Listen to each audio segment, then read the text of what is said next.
Olá, bem-vindos a mais um podcast dos Pensadores Orientados. Hoje comigo estão Gustavo Gurgel, André Meira e Igor Figueiredo. Hoje nós vamos falar um pouquinho da cúpula do clima. E será que o Jair Bolsonaro foi alvo disso aí?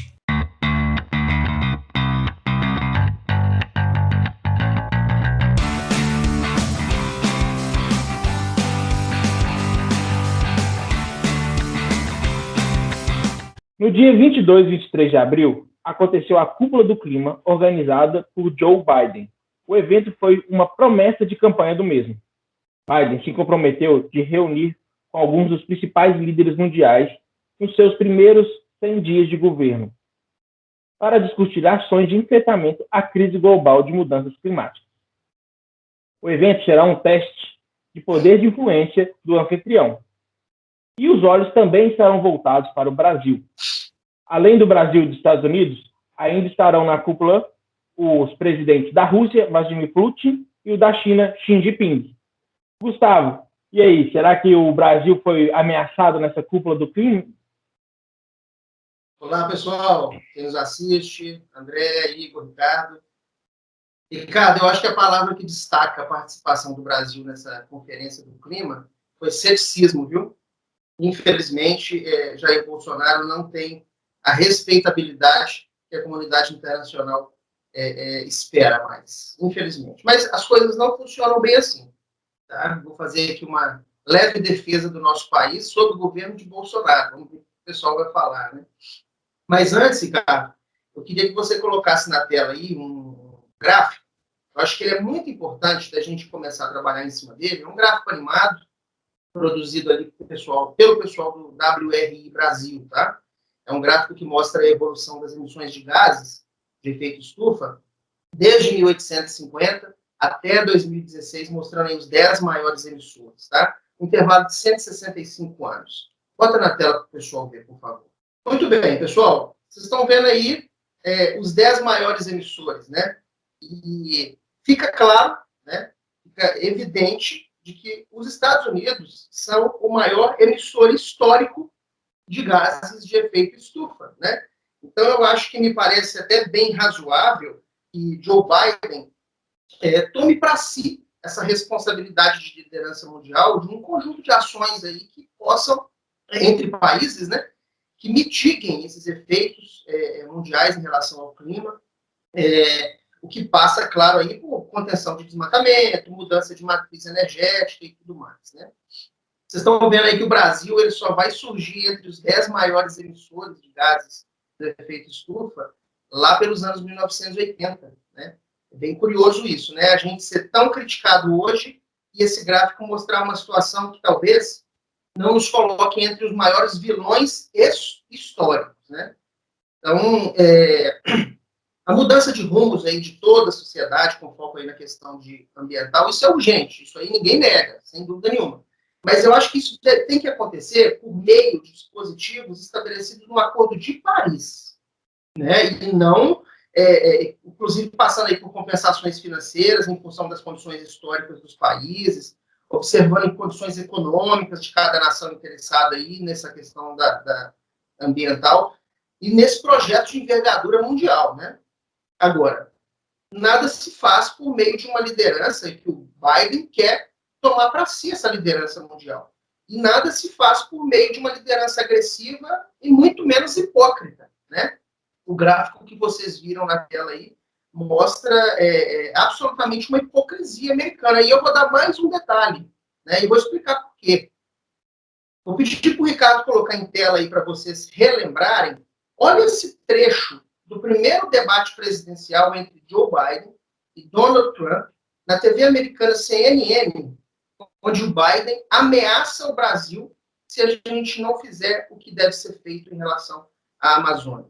Ricardo, coloca um trechinho do vídeo na tela para o pessoal ver, por favor. aconteceu. Está tudo desmoronando. Eu falo de uma pessoa que não tem nenhuma relação com as florestas no Brasil, por exemplo, estão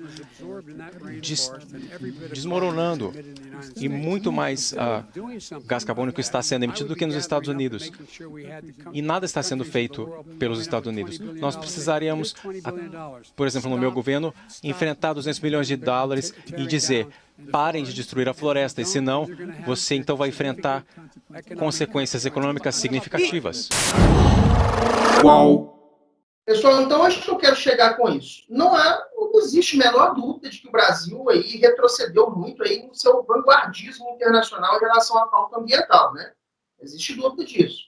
A gente está vendo aí a imprensa dar notícia de sucateamento sistemático de órgãos de fiscalização, o governo negando a existência de crimes ambientais, né, fazendo vista grossa, inclusive, para a prática deles. Quantas fotos a gente já viu aí de várias toras de madeira circulando pelos rios da Amazônia sem nenhum lastro legal, né?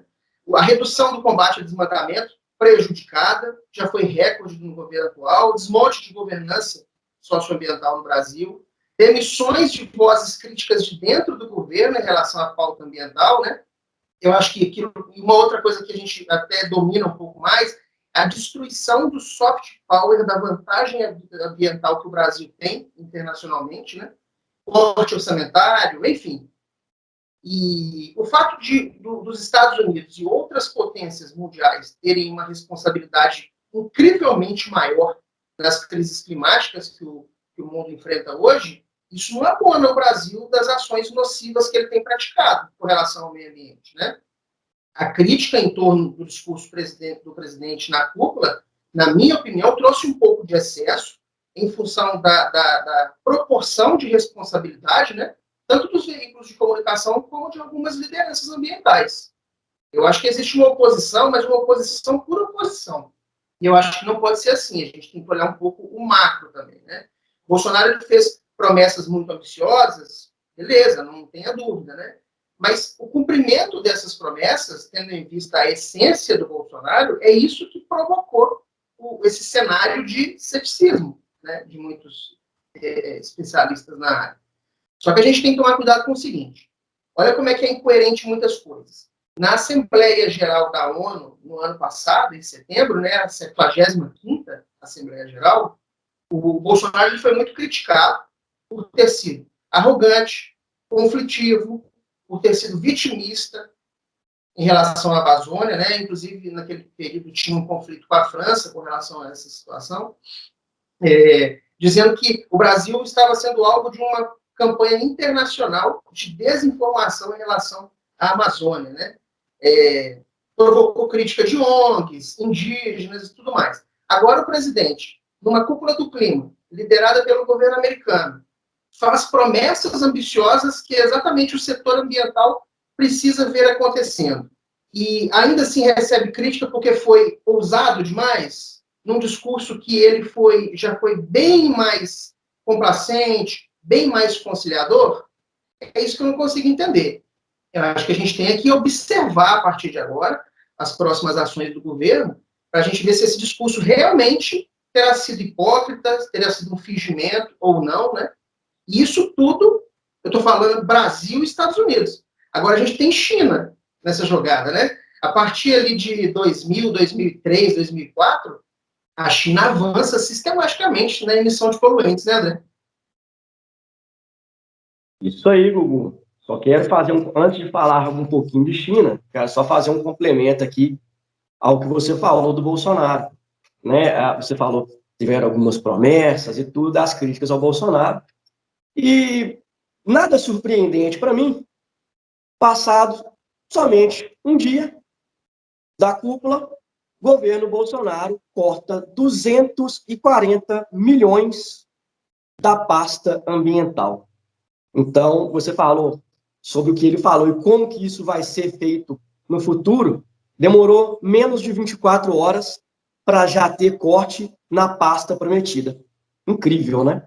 Infelizmente, deixa, mais uma vez, o governo lá fora, pelo menos, aqui dentro também, mas lá fora, já deixa o governo, de certa forma, ressabiado. Os governos de fora ressabiados. Se eu falo de China, Gugu, China já é o país, né, com maior número, com maior emissão de dióxido de carbono, o país, né, mais poluente do mundo, e acho que não teria muito como ser diferente, né? Os países em desenvolvimento são os países que mais cresceram em termos de emissão. China é o país que mais cresce, China é o país mais populoso do mundo. China corresponde por volta de 11% da emissão mundial. Entretanto, China tem mais de 1/7 da população mundial. Então, proporcionalmente, é até justificável. China tem alguns problemas também de matrizes energéticas. China consome muito carvão, por dificuldade de promover energias limpas. Tinha essa dificuldade de promover energias limpas, ainda tem uma dificuldade, mas a China já vem diminuindo significativamente a emissão de poluentes, principalmente com o uso do carvão. A principal matriz energética, ainda é a principal matriz energética, ela cai, se não me engano, de 2009 a 2017, de algo em torno de 75% para algo em torno de 53% da matriz energética da China. China é um país muito grande, é um país muito populoso, tem dificuldade, por exemplo, em ter hidrelétricas. A maior hidrelétrica do mundo fica na China, mas ela não corresponde em questão de tamanho, comparação de tamanho, né, não produz tanta energia quanto essa hidrelétrica poderia. Ela produz menos energia elétrica do que Itaipu, porque além dela ser uma indústria hidrelétrica, ela também faz uma contenção do Rio Amarelo, né? Desculpa, agora me fugiu o seu Rio Amarelo mesmo. Depois eu tento até achar isso aqui, volto para poder confirmar. Se eu não me engano, é o Rio Amarelo. Tem a contenção dele para poder fazer, por dois motivos. É um rio que inunda e destrói as margens dele, então o governo fez essa contenção, e também para poder fazer navegação.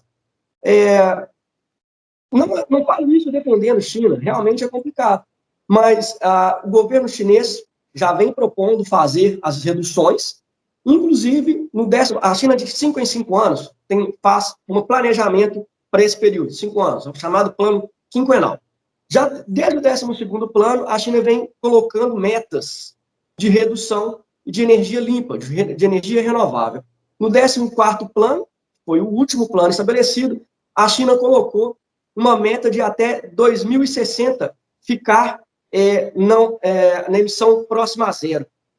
Eu me fugi o termo agora, existe quando você chega ao equilíbrio de emissão por controle. É o controle, né? Alguém lembra o termo? Lembra o termo, Gugu? André, eu sei que palavra que você está se referindo, eu também não estou me recordando, mas é como se fosse uma neutralidade de emissões. É essa palavra, exatamente, é a neutralidade de emissão. Então, a China estabelece que até 2060 vai fazer isso.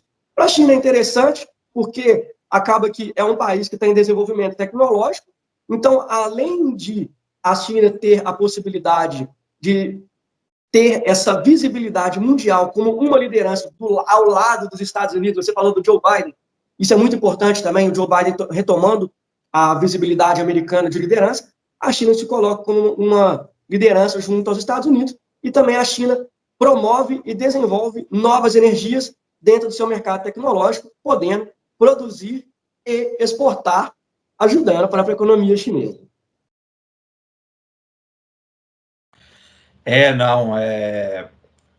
Eu assim, isso, a primeira fala do Gustavo, ela é muito interessante porque, de fato, mostra, dentro desse aspecto das relações internacionais, os interesses dessas potências. E para os Estados Unidos não seria diferente, né?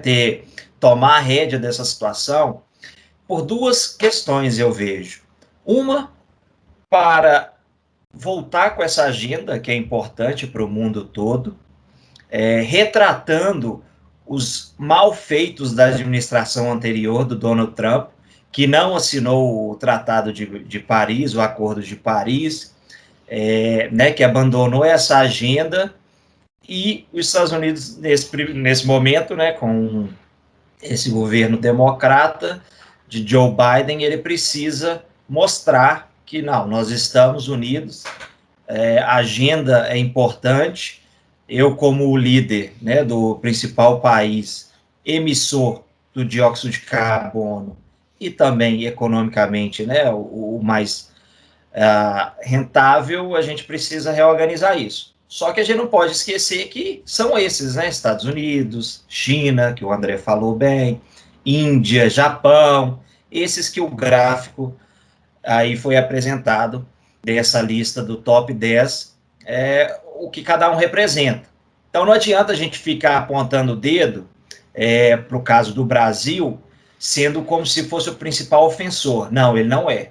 Só que isso também não isenta a nossa contribuição e o nosso retrocesso nesse combate dessa agenda do meio ambiente, que vem, gente, parece que é até brincadeira, né? Teve a confusão do orçamento de 2021, um dia anterior, nessa conferência do clima, não. O que o Brasil fez de diferente do Acordo de Paris? Vamos acabar com o desmatamento, a tendência até 2030. Então, isso também já havia sido prometido no Acordo de Paris, e vamos neutralizar a emissão, né, da emissão do gás carbônico até 2050. Então, essas duas promessas, elas já haviam sido feitas desde 2015, do Acordo de Paris. A novidade foi, não, nós vamos duplicar o orçamento, né, de fiscalização, para garantir que essa meta seja cumprida. No dia seguinte, o que faz? Corta o orçamento. Então, parece que é até piada, né? Imagina como que os demais países, logo 24 horas depois, estão imaginando, né, qual credibilidade a gente ganha de esforço no combate ao desmatamento. Mas eu queria trazer também outros dados que eu acho que é importante, porque alguns países se comprometeram a mais do que havia feito em 2015, comparado a essa reunião aí, puxado pelo governo americano. Um deles é o japonês, que lá em 2015 ele tinha comprometido em 26% de redução, agora ele passou para 46% até 2030. E o outro é o canadense, que havia comprometido em torno de 30% e chegou à casa de 45% até 2030. Ou seja, né, são ganhos expressivos, alguns quase 50% a maior. Já outros, a gente vê a questão da China, ela dá um cenário maior, né, até 2060, igual o André falou, além do que outros países estão pedindo, que uns até 230, outros até 2030, outros até 2050. Então, a China pega aí um espaço maior no tempo, pede, e a Rússia, que simplesmente não se compromete com nada. Ela fica ali isenta, falando, não, nós vamos trabalhar, tentar diminuir o máximo possível, mas ela não se compromete em termos percentuais. Então, assim, a gente vê que dentro desse cenário tem esforços a serem feitos os países entenderem qual, né, essa prioridade. Não sei se vocês perceberam, eu estou até meio desfocado aqui hoje. Isso daí é meio que para exemplificar para vocês o que o efeito estufa faz.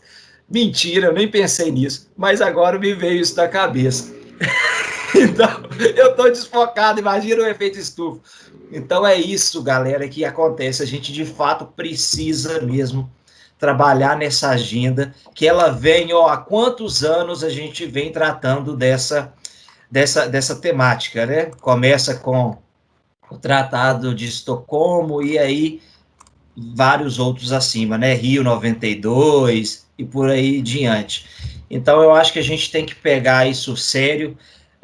O governo brasileiro, a gente sabe do negacionismo, o orçamento de 2021, inclusive, a proposta original era em torno de 2,6 bi de fazer aportes e caiu para casa de 2 bilhões.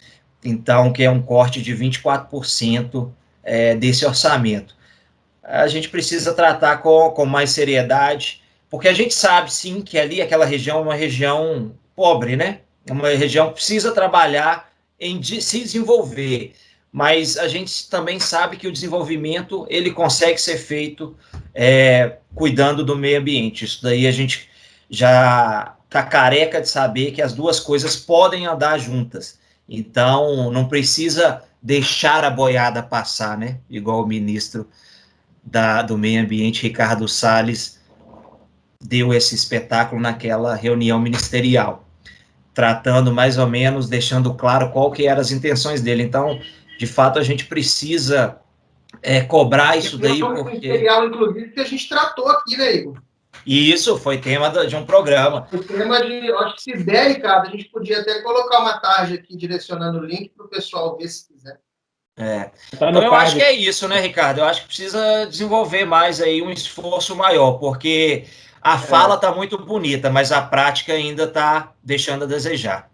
Eu acho que eu concordo bem com o que você e o Gustavo falaram.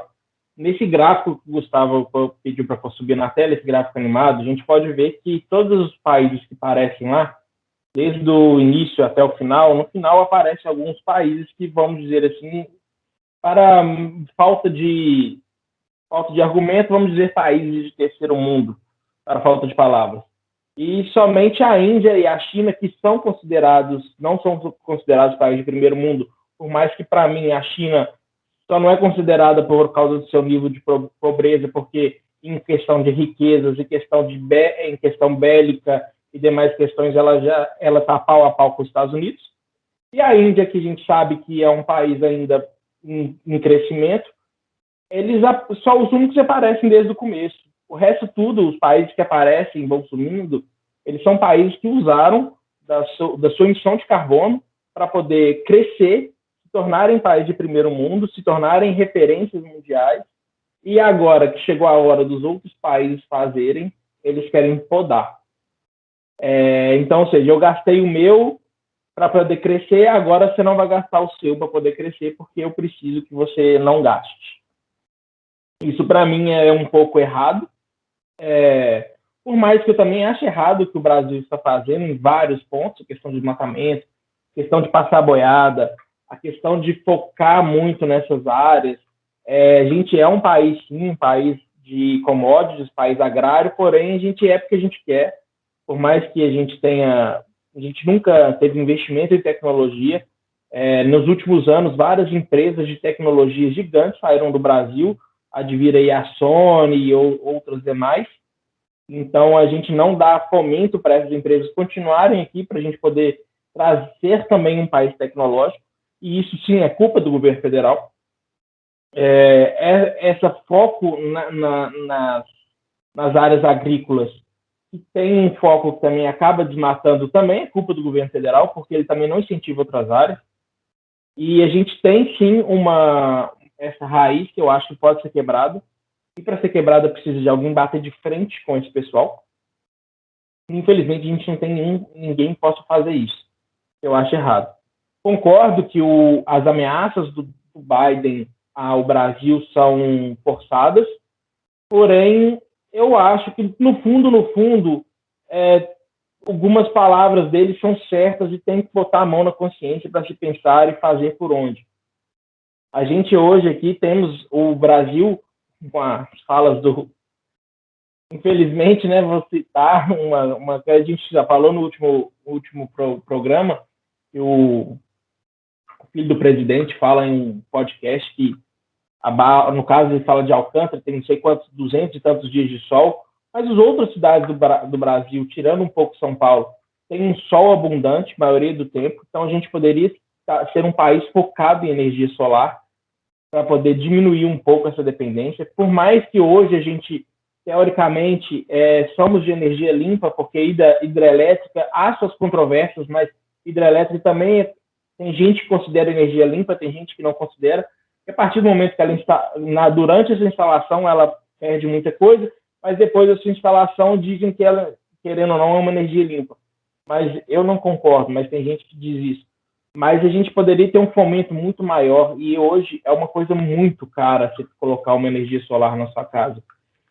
E aqui no Brasil, se tivesse um fomento a isso, a gente estaria reduzindo alguns custos de carbono e ganhando em outros aspectos, que é ruim, eu acho ruim. Mas vamos ver se ele cumpre essa promessa.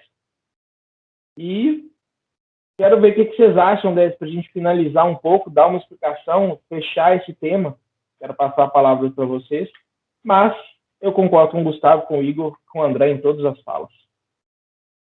Pessoal, eu queria comentar rapidamente aqui com vocês só a questão do corte orçamentário, que isso compromete muito o que realmente nós dissemos lá na cúpula, né? Mas tudo bem, eu concordo, demonstrou uma hipocrisia e uma essência de mentira muito forte. Todavia, a gente está passando por uma crise orçamentária dentro do Brasil severa, né? O país está tendo muita dificuldade, inclusive, de destacar recurso para poder auxiliar as pessoas que perderam a renda durante essa pandemia. Então, não estou justificando uma coisa pela outra, mas eu imagino que governar é eleger prioridades. Então, o que parece que aconteceu foi que Bolsonaro jogou confetes para essa cúpula para que todo mundo achasse que, de fato, olha, ele está revertendo a visão. Só que, na prática, diante das dificuldades que o Brasil tem internamente hoje, ele não tinha outra opção que não seja direcionar recursos. Então, vocês estão vendo aí que estou fazendo uma leve defesa do Brasil, e se isso recai sobre o Bolsonaro, que seja. Né? O negócio é fazer oposição, fazer crítica com inteligência. Né? Talvez não seja o momento. Então, eu queria só destacar alguns detalhes do discurso do Bolsonaro. Destaquei só 3 trechinhos muito rápidos aqui, de 7 minutos e meio de discurso. Né? Achei um discurso dele até relativamente consistente, porque nos primeiros 40% do tempo, ele destaca tudo aquilo que o Brasil conquistou ao longo de muitos anos, né? E colocou ele no vanguardismo ambiental em nível mundial. Né? Mas, por outro lado, é muito curioso, né, ele pegar, se valer dessa reputação histórica toda para introduzir no seu início de discurso, sendo que, fatalmente, quando ele faz isso, ele faz referência a governos anteriores que ele fala que não fizeram nada pelo país em vários segmentos, econômico, social, ambiental. Estranho isso, né? Naquele momento era conveniente se valer dessa reputação histórica para poder criar uma espécie de amortecedor. Porque a gente sabia, né, senhores, que o discurso dele seria alvo de bastante atenção nessa cúpula, né? Em função do negacionismo dele em relação à pauta ambiental. Então, ele criou esse amortecedor antes de começar a fazer as promessas numéricas, vamos dizer, né? Bom, primeiro, uma partezinha legal do discurso dele que eu queria destacar, vocês vão estar vendo em tela aí, abre aspas, coincidimos, vou repetir a palavra, coincidimos, senhor presidente, com seu chamado ao estabelecimento de compromissos ambiciosos. Eu acho de uma hipocrisia muito grande ele falar que coincidimos, né? Sendo que o que coincide com o pensamento do Bolsonaro é exatamente a negação de toda a crise ambiental que a gente vive no Brasil e no mundo, né? Ele estava alinhado com Donald Trump na época do governo do republicano, né? Então, que não tinha um discurso de defesa ambiental, tinha um discurso, inclusive, de ofensa a lideranças ambientais, e que não acredita nem nos dados que o próprio governo produz com relação à Amazônia, o Pantanal e outros segmentos dentro da pauta ambiental. Né? Então, esse coincidimos aí, eu acho que se eu estivesse lá na hora, eu ia dar uma leve risadinha, assim, sabe? Mas a segunda frase que eu queria trazer para vocês, também está em tela, que é o seguinte, abre aspas, apesar das limitações orçamentárias do governo, determinei o fortalecimento dos órgãos ambientais, duplicando os recursos destinados às ações de fiscalização. Fecha aspas. No dia seguinte, acontece o que o Igor acabou de comentar conosco. Eu não vou entrar em detalhe, que o Igor já explorou aí de maneira consistente. E, por último, Ricardo, Igor e André, uma terceira frase, em tela, abre aspas, é preciso haver justa remuneração pelos serviços ambientais prestados por nossos biomas ao planeta, como forma de reconhecer o caráter econômico das atividades de conservação. Fecha aspas. Os jornais, no dia da cúpula, destacaram exatamente esta parte, justa remuneração, e analisaram dizendo que Bolsonaro estava pedindo dinheiro na cúpula do clima, né? E exigindo remuneração para o país em função daquilo que os nossos biomas contribuem. Teve um susto generalizado com esse trecho do discurso dele, né? Mas eu queria destacar para vocês que existe fundamento. E tem fundamento, sabe onde? No Acordo de Paris. Em tela cheia, vocês vão ver aí o artigo 5º do Acordo de Paris, que diz o seguinte, está destacado de amarelo, para facilitar. As partes deverão adotar medidas para conservar e fortalecer sumidouros e reservatórios de gases de efeito estufa. Olha no item 2, inclusive por meio de pagamentos por resultados. Então, senhores, a gente tem que realmente ter um pouco de cuidado quando a gente vê a cobertura da imprensa. Vocês sabem que eu quase não critico o trabalho da imprensa, mas eu acho que quando a gente está falando de Brasil, num cenário internacional, a gente tem que ter um pouquinho mais de critério. Muita coisa que Bolsonaro falou no seu discurso e que arrepiou muitas lideranças pelos títulos sensacionalistas de alguns veículos, tem fundamento, inclusive no Acordo de Paris. Passo a bola. Ô, Gu, muito bacana. Eu queria até destacar uma coisa aqui que o Ricardo falou. O Ricardo fala sobre os discursos entre potências já desenvolvidas e os países que ainda estão em desenvolvimento. Eu acho isso muito importante, porque acaba que é uma demagogia mesmo, né, dos países que estão mais desenvolvidos. Eu vou voltar minha fala por causa do WhatsApp. Espera aí. Eu até fechei o WhatsApp aqui. Gu, eu queria voltar um pouquinho na fala do Ricardo, quando o Ricardo fala sobre os discursos dos países desenvolvidos e os países em desenvolvimento. A demagogia entre os países desenvolvidos, como o Ricardo falou, né, já queimaram cota e falam isso com os países em desenvolvimento. Eu acho interessante que o Vladimir Putin e o Xi Jinping andaram mais ou menos na mesma linha, falando que cada país deve ser tratado de acordo com o momento daquele país, as dimensões, a população, o momento de desenvolvimento. Então, por exemplo, quando a gente fala em Índia, Rússia, China e Brasil, os 4 estão entre os 9 países mais populosos do mundo, são países que estão em fator de desenvolvimento, estão em fase de desenvolvimento. O Brasil um pouco menos do que os outros, Rússia também um pouco abaixo de China e Índia, mas enfim, isso é uma coisa que tem que ser pensada sim, isso é um fator vamos dizer assim, que o nosso governo, inclusive, pode usar para se proteger, para se blindar, mas não exime a nossa responsabilidade de, sim, buscar alternativas. Né? Fazer a nossa parte, né? Precisamos, a gente tem que ter alternativa. Proporcionalmente falando, a nossa parte. O presente tem que caminhar aliado ao futuro. A China vem desenvolvendo energias renováveis, isso gera lucro, isso é fator econômico. A China está desenvolvendo tecnologias, repassando tecnologias, vendendo e ganhando dinheiro em cima disso. Infelizmente, o Brasil é um país muito mais atrasado, não vou entrar nesse método da discussão, que a gente ficaria aqui mais 2 horas falando, e a gente acaba perdendo com isso. Mas, vou passar para frente, para não ficar delongando. Igor, mete bala. Beleza. O que eu queria falar, destacar no final é o seguinte, acabou que a gente não comentou, mas os Estados Unidos, né, como o anfitrião dessa cúpula do clima, se propõe a baixar em 50% até 2030 a emissão de gases carbônicos. Agora vamos ver se vai ser verdade. E como essa vida dá voltas, né?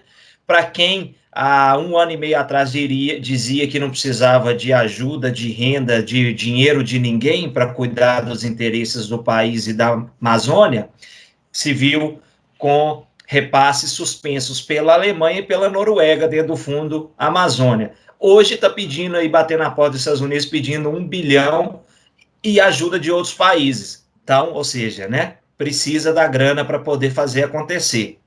Então, essa mudança de postura do governo brasileiro, isso retrata um pouco também da falta de experiência, talvez, no quesito relações exteriores. Quem sabe fica de aprendizado aí, vamos ver o que muda. E, para mim, na verdade, essa cúpula, aí eu queria saber dos nossos amigos aí que nos assistem, o que eles acharam. Ao meu ver, o que eu estou vendo é ganho por parte dos países aliados, Estados Unidos, Japão e Canadá, que se proporam e aumentaram a porcentagem. Ainda ali, meio que defasado a China, Rússia e Índia, com propostas ainda aquém da necessária, mas por ser uma cúpula né, que trata dessa questão de clima, a gente sabe de todos os interesses que envolve dentro dos países, e muitas vezes a gente já teve outras que não saíram nada, parece ter sido um avanço, se isso de fato for materializado, né? Isso que a gente espera. Então vamos ver. Esperamos que os governantes tenham essa consciência, porque de fato o meio ambiente ele é muito necessário para o nosso dia a dia, e a gente está sentindo isso aí na pele, que está esquentando, tá fácil não. Obrigado a todos. Igor, isso que você falou eu acho muito interessante, que há pouco tempo atrás o ministro do Meio Ambiente, Ricardo Salles, teve reunião com o pessoal nos Estados Unidos e ele fez o quê? Colocou um slide, aquelas franguinho de padaria, e um cachorrinho sentado olhando, como se aquilo ali fosse o dinheiro, o frango rodando fosse o dinheiro, e o Brasil, o cachorro esperando. Que legal, né? Parabéns, Ricardo Salles. É uma degradação, né? É uma degradação, sabe? É horrível. A vergonha que a gente passa. Infelizmente é assim mesmo. Então, muito obrigado a todos por terem assistido esse podcast agora. E até semana que vem. Valeu. Comentem. Pessoal, muito obrigado, viu, senhores? Muito obrigado a quem nos Ó o gás carbônico, gente. Meu Deus do céu.